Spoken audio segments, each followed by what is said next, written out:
कल्पना कीजिए एक ऐसे दृश्य की जहां कोई जमीन की खुदाई कर रहा हो और अचानक उसे एक ऐसी जगह मिल जाए। एक पूरा का पूरा शहर ही मिल जाए। हाँ बिल्कुल, एक पूरा शहर जो आज के किसी मॉडर्न स्मार्ट सिटी जैसा लगता हो, जहाँ की सड़कें एक दूसरे को बिल्कुल समकोण पर यानी राइट एंगल्स पर काटती हों, और पक्की हुई ईंटों के पक्के मकान हो। हाँ, और जल निकासी की मतलब ड्रेनेज की एक ऐसी बेहतरीन व्यवस्था हो जो शायद आज के भी कई आधुनिक शहरों में देखने को ना मिले। सही बात है, आज भी हम वाटर लॉगिंग से परेशान रहते हैं। बिल्कुल, लेकिन सबसे हैरान करने वाली बात यह है, ये कोई भविष्य का शहर नहीं है, बल्कि आज से 5000 साल पहले बसा एक शहर है। देखिए, जब भी प्राचीन सभ्यताओं का जिक्र आता है ना, तो हमारे दिमाग में तुरंत मिस्र के पिरामिड या क्रूर राजा आते हैं। एग्जैक्टली, क्रूर राजा, बड़े बड़े महल और विनाशकारी युद्ध,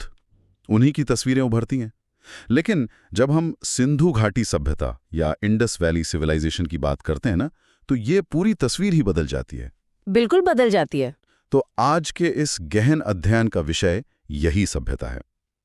हमारे पास जो स्रोत है ना, उनमें नई पुरातात्विक रिपोर्ट हैं, हालिया जलवायु अध्ययन है और लोथल बंदरगाह पर हुए गहरे शोध शामिल हैं। और राखी घड़ी के उत्खनन से निकला डीएनए डेटा भी है, जो बहुत ही महत्वपूर्ण है। हाँ, वो डीएनए डेटा तो सच में होश उड़ा देने वाला है। तो इस चर्चा का जो मिशन है, वो सिर्फ इन पुरानी ईंटों या खंडरों का गुणगान करना नहीं है। हम एक्चुअली ये समझना चाहते हैं कि बिना किसी स्पष्ट राजा या सेना के इतनी उन्नत सभ्यता आखिर काम कैसे करती थी। एक बिना सेना वाला साम्राज्य, ऐसे समझते हैं। जरूर। देखिए, ये एक ऐसा ऐतिहासिक परिदृश्य है जहां राजतंत्र या क्रूर तानाशाहों के बजाय नागरिक सुविधाओं और एक बेहद सुलझी हुई व्यवस्था का बोलबाला दिखता है। 1920 के दशक में जब 1921 में हड़प्पा और 1922 में मोहनजोदारो की खोज हुई ना, तो इसने पूरे इतिहास जगत की नींव हिला दी थी। मुझे याद है, मैंने पढ़ा था कि इसका आकार बहुत विशाल था। विशाल से भी कहीं ज्यादा। हम एक ऐसे साम्राज्य की बात कर रहे हैं जो 1.25 यानी 1.25 मिलियन वर्ग किलोमीटर के विशाल क्षेत्र में फैला हुआ था। बाप रे, 1.25 मिलियन वर्ग किलोमीटर। हाँ, उत्तर में जम्मू के मंडा से लेकर दक्षिण में महाराष्ट्र के दायमाबाद तक और पश्चिम में बलूचिस्तान से लेकर पूर्व में उत्तर प्रदेश के मेरठ तक। मतलब आज के हिसाब से देखें तो वो कई देशों को मिलाकर एक बन जाए। बिल्कुल। अगर प्राचीन मिस्र और मेसोपोटामिया की सभ्यताओं को मिला भी दिया जाए ना, तो इसका आकार उससे भी कहीं अधिक बड़ा था। ये वाकई दिमाग घुमा देने वाली बात है। और इतने बड़े इलाके में एक जैसी सभ्यता का मिलना कोई छोटी बात तो है नहीं। नहीं, बिल्कुल नहीं। तो अगर हम इस सभ्यता की महानता को वाकई समझना चाहते हैं, तो सबसे पहले हमें उनके नगर नियोजन यानी उनकी टाउन प्लानिंग को देखना होगा, जो कि उनकी सबसे बड़ी खासियत थी। हाँ, क्योंकि हड़प्पा सभ्यता के ज्यादातर शहर दो हिस्सों में बटे हुए थे। एक जिसे दुर्ग या सिटिडल कहते हैं, जो थोड़ी ऊंचाई पर होता था, और दूसरा निचला शहर। हालांकि धोलावीरा जैसे कुछ अपवाद भी हैं जहां शहर 3 हिस्सों में बनता था। ओह अच्छा, 3 हिस्सों में। हाँ, लेकिन इन सब में एक चीज जो पूरे उस 1.25 मिलियन वर्ग किलोमीटर में बिल्कुल समान थी, वो थी उनकी ग्रिड प्रणाली। मतलब सड़कें शतरंज के बोर्ड की तरह एक ग्रिड में थी। हाँ, 90 डिग्री पर एक दूसरे को काटती हुई। और उन्होंने निर्माण में पक्की हुई मानकीकृत ईंटों का यानी स्टैंडर्डाइज्ड ब्रिक्स का इस्तेमाल किया, जिनका अनुपात 1:2:4 मतलब 1:4 होता था। लेकिन यहाँ मेरे दिमाग में एक बड़ा पेच आता है। कैसा पेच? मतलब इतने बड़े क्षेत्रफल में बिना किसी एक तानाशाह या सेंट्रल अथॉरिटी के हर शहर में ईंटों का आकार और ड्रेनेज सिस्टम बिल्कुल एक जैसा कैसे हो सकता है? कोई तो कंट्रोल कर रहा होगा ना? देखिए, यहाँ सबसे आकर्षक बात ये है कि ये जो 1:4 का अनुपात है ना, यानी ईंट की मोटाई, चौड़ाई और लंबाई का जो गणित है, ये कोई संयोग नहीं था। अच्छा, ये अनुपात ईंटों को एक दूसरे के साथ फंसाकर या इंटरलॉक करके दीवार बनाने के लिए सबसे बेहतरीन माना जाता है। इससे दीवार बेहद मजबूत बनती है। ओह, तो उसके पीछे पूरा एक इंजीनियरिंग लॉजिक है। हाँ, इंजीनियरिंग लॉजिक, बिल्कुल। अब आपका सवाल था कि ये स्टैंडर्डाइजेशन बिना किसी राजा के कैसे लागू हुआ, राइट? हाँ, वही। क्योंकि हमें तो आदत है सोचने की राजा आदेश देगा तभी काम होगा। वही तो। खुदाई में हमें मिस्र के पिरामिडों या मेसोपोटामिया के जिगुरात की तरह यहाँ कोई बड़े महल या युद्ध स्मारक नहीं मिले हैं। इसका सीधा अर्थ यह निकाला जाता है कि शायद सत्ता किसी एक शासक के हाथ में थी ही नहीं। तो फिर चलाता कौन था ये सब? इतिहासकार मानते हैं कि ये व्यवस्था शक्तिशाली व्यापारिक संघों यानी गिल्ड्स और आध्यात्मिक नेताओं के एक समूह द्वारा चलाई जाती थी। इस एक तरह की सांस्कृतिक और आर्थिक सहमति कह सकते हैं। आर्थिक सहमति मतलब लोग मिलजुल कर तय करते थे। इसको ऐसे समझिए जैसे आज पूरी दुनिया में USB-C चार्जर एक स्टैंडर्ड बन गया है। अरे हाँ। किसी एक राजा या सरकार ने इसे पूरी दुनिया पर थोपा नहीं है, बल्कि आर्थिक सुविधा और व्यापारिक नेटवर्क ने इसे हर जगह पहुंचा दिया है। क्या कमाल की एनालॉजी है, बिल्कुल सही कहा आपने। ठीक वैसे ही इंडस वैली में ईंटों के आकार और ड्रेनेज सिस्टम का स्टैंडर्डाइजेशन हुआ होगा। उनका पूरा जोर अपनी महानता दिखाने पर नहीं था, बल्कि नागरिक सुविधाओं, स्वच्छता और निर्बाध व्यापार पर था। हाँ, आर्थिक सुविधा ने उस पूरे सिस्टम को बांध कर रखा था और उनका जल प्रबंधन तो आज के इंजीनियर्स को भी हैरात में डाल देता है। बिल्कुल। मोहनजोदारो का विशाल स्नानागार यानी ग्रेट बाथ इसका सबसे मशहूर उदाहरण है। हाँ, पक्की ईंटों से बना ये स्नानागार लगभग 11.88 मीटर लंबा, 7 मीटर चौड़ा और 2.5 मीटर के करीब गहरा था। इसके दोनों सिरों पर सीढ़ियां थीं और पानी निकालने के लिए एक बेहतरीन आउटलेट भी था। और पास में ही एक कुआं था जहां से बिल्कुल ताज़ा पानी आता था। सही का। ऐसा लगता है कि ये कोई बहुत ही महत्वपूर्ण धार्मिक या सार्वजनिक अनुष्ठान की जगह रही होगी, जहां पानी का शुद्धिकरण के लिए इस्तेमाल होता था। हाँ, और ये सिर्फ मोहनजोदारो तक सीमित नहीं था। अभी हाल ही में राखेगढ़ी में जो खुदाई हुई है ना। हाँ, हरियाणा वाले राखीगढ़ी में। बिल्कुल, वहां टीला संख्या 1 और 2 के बीच करीब 3.5 से 4 फुट गहरा जल भंडारण क्षेत्र मिला है। Oh wow. और दिलचस्प बात यह है कि ये कुलीन वर्ग या इलीट जोन के आवास के बिल्कुल पास था। मतलब ये उनकी एडवांस्ड इंजीनियरिंग का पक्का सबूत है। लोग पिरामिड बनाने में वक्त बर्बाद नहीं कर रहे थे, वो एक विशाल ग्लोबल इकोनॉमी का इंफ्रास्ट्रक्चर तैयार कर रहे थे। इस ग्लोबल इकोनॉमी के इंफ्रास्ट्रक्चर का सबसे जीता जागता उदाहरण हमें गुजरात के लोथल में मिलता है। लोथल बंदरगाह। हाँ, इसे दुनिया का सबसे पुराना ज्ञात डॉकयार्ड या बंदरगाह माना जाता है। और ये सिर्फ नावों के रुकने की मामूली जगह नहीं थी। तो वहाँ क्या खास था? वहाँ ज्वार भाटे यानी टाइड्स को कंट्रोल करने के लिए एक पूरा लॉक सिस्टम बनाया गया था। बाप रे, टाइड्स को कंट्रोल करने के लिए? जी हाँ, लोथल साबरमती नदी के प्राचीन मार्ग से जुड़ा हुआ था और यहीं से उनका इंटरनेशनल ट्रेड चलता था। यहाँ से मोती, कीमती पत्थर, सूती कपड़े और गहने पश्चिम एशिया और अफ्रीका तक भेजे जाते थे। और मैंने सुना है मेसोपोटामिया के पुराने रिकॉर्ड्स में भी इनका जिक्र है। बिल्कुल, उनके प्राचीन अभिलेखों में मेलुहा नाम की एक जगह के साथ व्यापार का बहुत जिक्र मिलता है। और आज के आधुनिक इतिहासकार इस बात पर लगभग एकमत हैं कि ये मेलुहा दरअसल सिंधु घाटी सभ्यता ही थी। तो लोथल से डायरेक्ट मेलुहा का कनेक्शन। लेकिन देखिए, व्यापार को इतने बड़े स्तर पर चलाने के लिए सबसे ज्यादा किस चीज की जरूरत होती है? भरोसा और बिल्कुल सटीक नापतौल। हाँ, वेट्स एंड मेजर्स। एग्जैक्टली। और यहाँ उनका स्टैंडर्डाइजेशन एक बार फिर से सामने आता है। उन्होंने चर्ट और आगेट के पत्थर से बने बेहद सटीक बाटों का यानी वेट्स का इस्तेमाल किया। और जो बात मुझे सबसे ज्यादा हैरान करती है ना, वही 16 के गुणकों वाली बात। हाँ वही, उनकी वजन प्रणाली 16 के मल्टीपल्स पर आधारित थी, जैसे 16, 32, 64, 160। और ये जो 16 का नियम था ना, ये इतना मजबूत और सटीक था कि इसका असर हजारों साल बाद भी हमारी मॉडर्न कल्चर में घुला हुआ मिला। मतलब आधुनिक भारत में जब तक डेसिमल सिस्टम नहीं आया था, तब तक 1 रुपया 16 आने का होता था। और 1 किलो या सेर में 16 छटांक होते थे। बिल्कुल सही कहा। है ना कमाल? 5000 साल पुरानी एक व्यवस्था का आधुनिक काल तक जिंदा रहना, ये कल्चरल कॉन्टिन्यूटी सच में रोंगटे खड़े कर देने वाली है। वाकई, इससे पता चलता है कि उनकी जड़ें कितनी गहरी थीं। लेकिन यहाँ मैं थोड़ा रुक कर एक अलग नजरिया रखना चाहता हूँ। हाँ, बताइए। अक्सर कहा जाता है कि ये एक बेहद शांति प्रिय समाज था, क्योंकि खुदाई में कोई खास हथियार या बड़ी तलवारें नहीं मिली। सही बात है। इन कह रहे संभव नहीं कि उनके मुख्य हथियार लोहे या तांबे की तलवारें ना होकर उनका आर्थिक प्रभुत्व ही रहा हो? मतलब क्या उन्होंने अपने व्यापारिक एकाधिकार या मोनोपोली से ही आसपास के कबीलों को कंट्रोल में रखा हो? देखिए, ये सोचना बिल्कुल लाजिमी है कि व्यापारिक एकाधिकार अपने आप में एक बहुत बड़ी ताकत होती है जो बिना खून बहाए आपको सबसे ताकतवर बना देती है। हाँ, वही मेरा पॉइंट था। हालांकि उनके सामाजिक ढांचे के जो सबूत हमें मिलते हैं वो इशारा करते हैं कि ये समाज काफी समतावादी या इगैलिटेरियन था। वो कैसे? खुदाई में पक्की मिट्टी की कई स्त्री मूर्तियां मिली हैं जिन्हें मातृदेवी माना जाता है। एक खास मोहर या सील में तो स्त्री के गर्भ से एक पौधा निकलता हुआ दिखाया गया है। ओ, जो सृष्टि या फर्टिलिटी को दर्शाता होगा। बिल्कुल, जो उर्वरता और प्रकृति के प्रति उनके गहरे सम्मान को दर्शाता है। साथ ही प्रसिद्ध पशुपति की मोहरें भी मिली हैं। हाँ, जिसमें एक योगी जानवरों से घिरा हुआ बैठा है। सही कहा। तो महिलाओं की ये विशेष सामाजिक स्थिति, प्रकृति की पूजा और हथियारों की कमी, ये सब एक ऐसे समाज की तस्वीर उकेरते हैं जहां शक्ति का संतुलन था।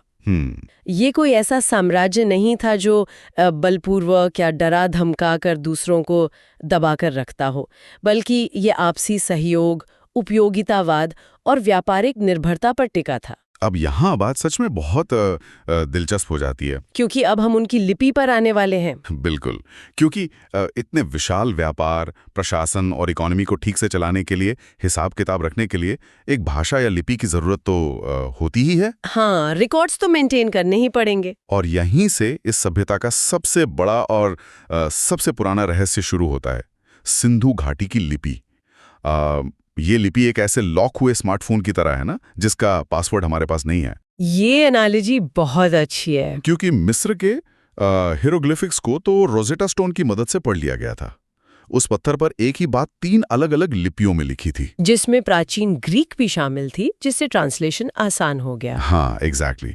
लेकिन सिंधु घाटी का ऐसा कोई द्विभाषी या बाइलिंगुअल पत्थर आज तक नहीं मिला है। और इसी वजह से इसे पढ़ने के 100 से ज्यादा गंभीर प्रयास किए जा चुके हैं, लेकिन अभी तक कोई सर्वमान्य सफलता नहीं मिली है। किसी को कोई क्लू ही नहीं मिल रहा। ये इतनी बड़ी और जटिल चुनौती है कि तमिलनाडु के मुख्यमंत्री ने इस लिपि को सफलतापूर्वक डिकोड करने वाले को $1 मिलियन के इनाम तक की घोषणा कर दिया। बाप रे, $1 मिलियन? जी हाँ, इस लिपि की बनावट अपने आप में बहुत अनूठी है।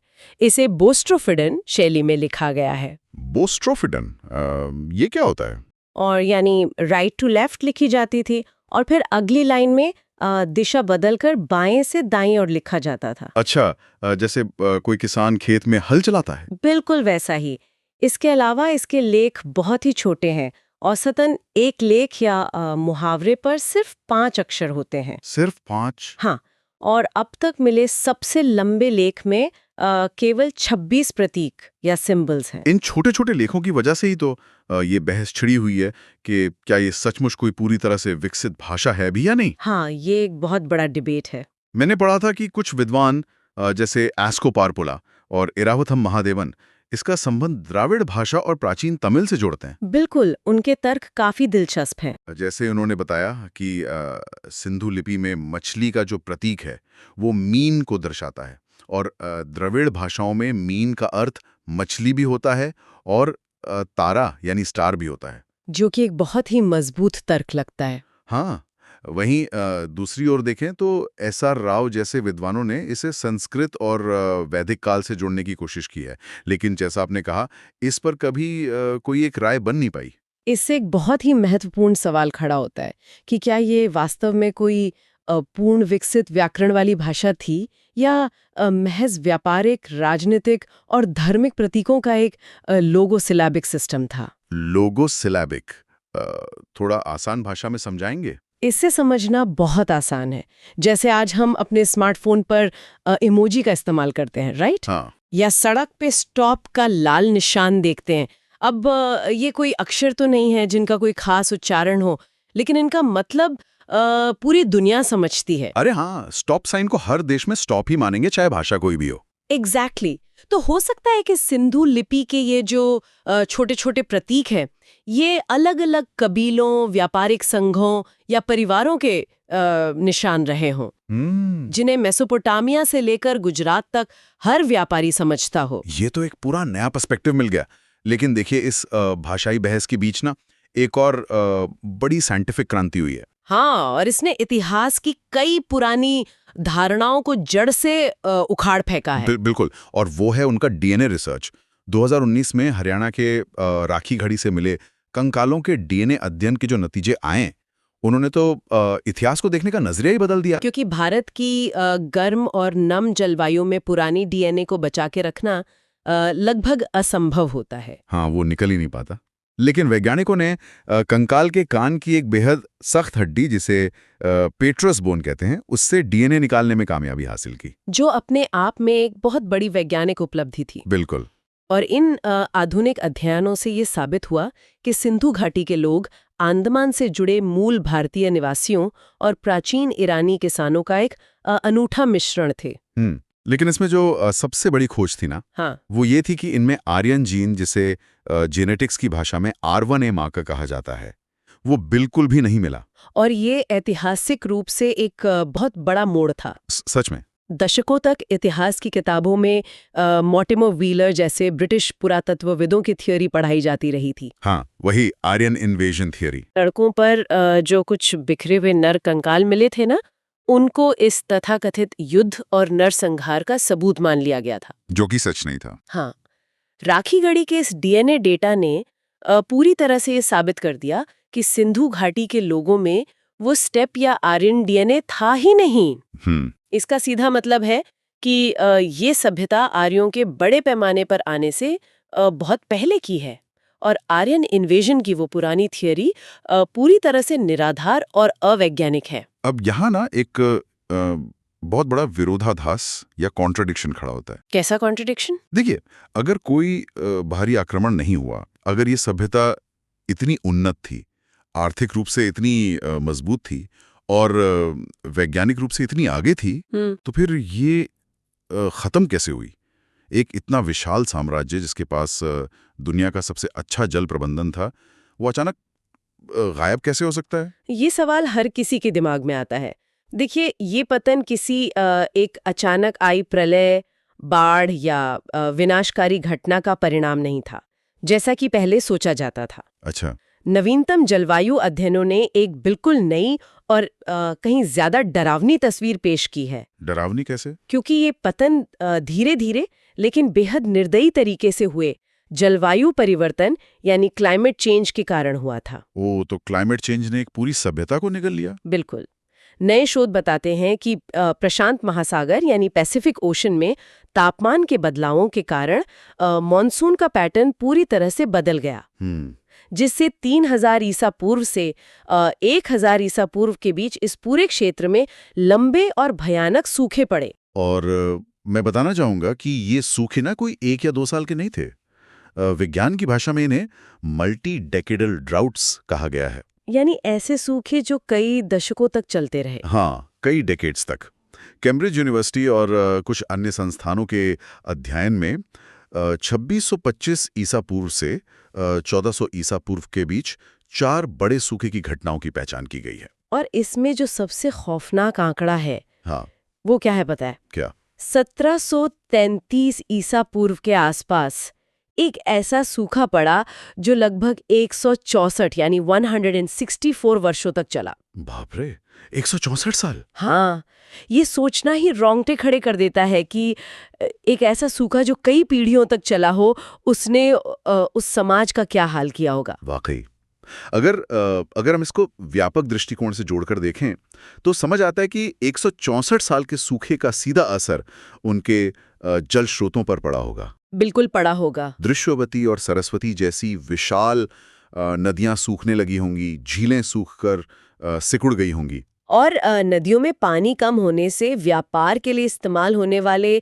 जलमार्ग भी तो बंद हो गए होंगे। हाँ, वाटर ट्रांसपोर्ट रुक गया होगा, और राखीगढ़ी जैसे बड़े शहर जो दृश्यवती नदी के किनारे बसे थे, वहां तो भयंकर जल संकट पैदा हो गया होगा। सच में। ये पूरी सभ्यता, इसके स्नानागार, इसकी ड्रेनेज व्यवस्था, सब कुछ तो नदियों और जल प्रबंधन के इर्द गिर्द ही बना था ना। जब पानी ही नहीं रहा तो कृषि पैदावार गिर गई और वो विशाल ग्लोबल इकोनॉमी पूरी तरह से चरमरा गई। बिल्कुल।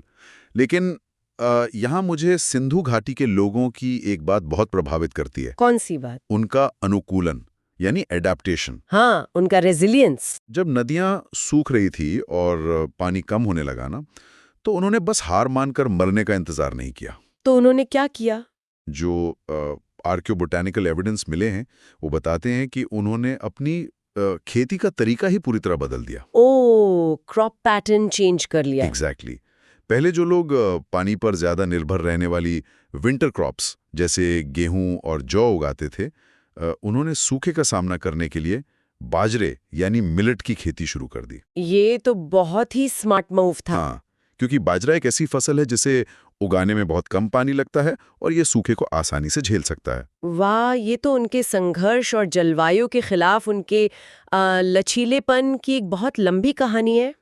लेकिन देखिए, जब बड़े शहरों में पानी की इतनी भारी कमी हो गई कि इतनी बड़ी आबादी का पेट भरना नामुमकिन हो गया और व्यापारिक ढांचा कमजोर पड़ने लगा, तो लोगों ने बड़े शहरों से पलायन करना शुरू कर दिया। माइग्रेशन शुरू हो गया। हाँ, वो मोहनजोदारो और हड़प्पा जैसे विशाल नागरीय केंद्रों को छोड़कर पूर्व और दक्षिण की ओर छोटे ज्यादा नमी वाले ग्रामीण इलाकों में जाके बसने लगे। अच्छा। और इसी प्रक्रिया को इतिहास में डी अर्बनाइजेशन या शहरीकरण कहा जाता है।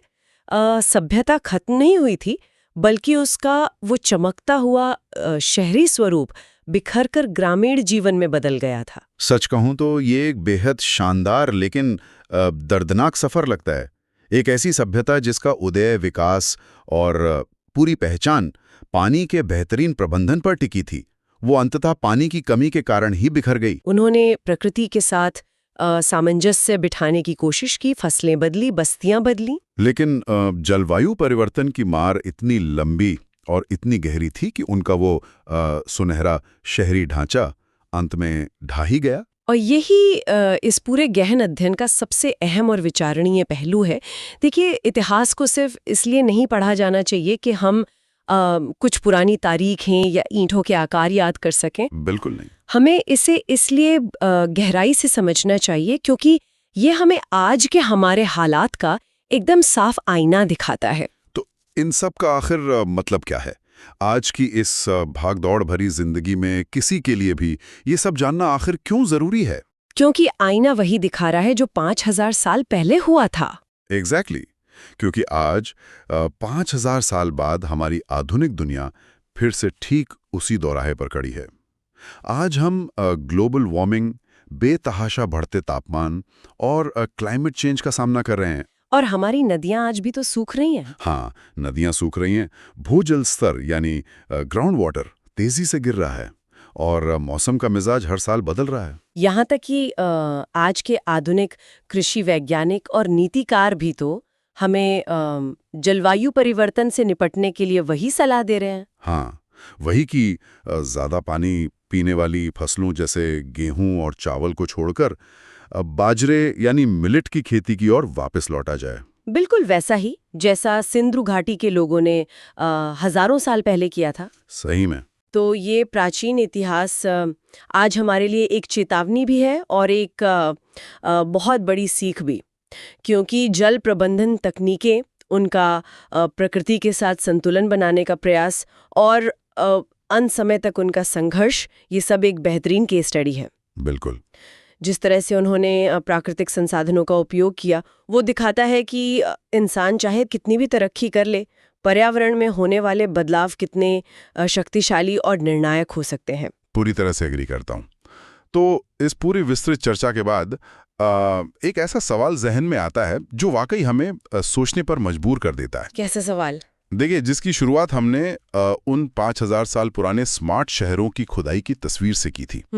आज हमारे पास इंटरनेट है, आर्टिफिशियल इंटेलिजेंस है, अंतरिक्ष विज्ञान है और आधुनिक तकनीक का अंबार है। लेकिन सोचने वाली बात यह है कि अगर आज हमारी इस आधुनिक और आपस में जुड़ी हुई ग्लोबल सोसाइटी को सिंधु घाटी की तरह लगातार 100 साल या 164 साल लंबे भयानक सूखे का सामना करना पड़े? तो क्या हम हड़प्पा के लोगों की तरह समझदारी से अपनी जीवन शैली, अपनी खेती और अपने कंक्रीट के शहरों को बदल पाएंगे? या हमारी ये तकनीकी दुनिया पानी की एक एक बूंद के लिए लड़ते हुए पूरी तरह से टूटकर बिखर जाएगी? ये सच में बहुत गहरा सवाल है। ये एक ऐसा सवाल है जो मिट्टी में दबी उन पकी ईंटों से उठकर आज सीधे हमारे वजूद से टकरा रहा है। बस इसी ख्याल के साथ हम आज का ये एपिसोड यहीं ख़त्म करते हैं। इस पर ज़रूर विचार कीजिएगा। अलविदा।